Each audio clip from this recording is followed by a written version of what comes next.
جی السلام علیکم۔ کچھ یہ علیحدہ کلپ کے ذریعے میں نے خواتین کے کچھ سوالات آ جاتے ہیں گھریلو خواتین کے، کہ جس میں کہیں اولاد کی نافرمانی، کہیں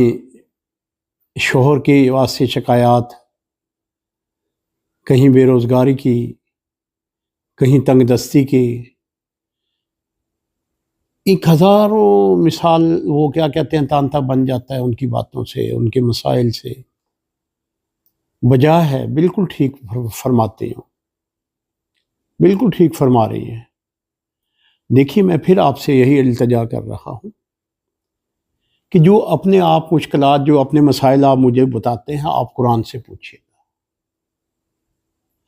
قرآن سے لو لگائیے گا، قرآن میں جائیے گا۔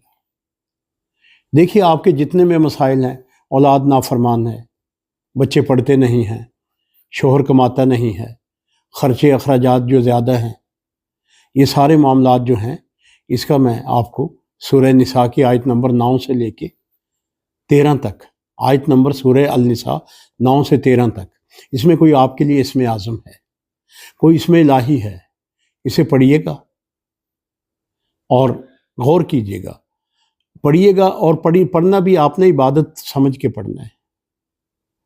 تو خداوند کریم کی ذات،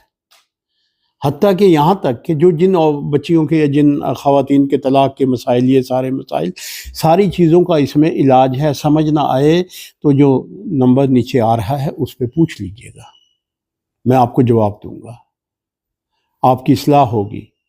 آپ کے گھر میں برکت ہوگی، اولاد فرما بردار ہوگی، آپ کے مسائل حل ہوں گے، آپ کے شوہر کی ایک دوسرے کی آپ احترام میں جائیں گے، عزت و احترام کریں گے، کہیں درگزر کا حکم ہے،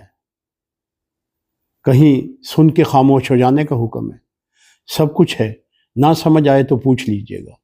اس پہ نمبر چل رہا ہے واٹس ایپ کا،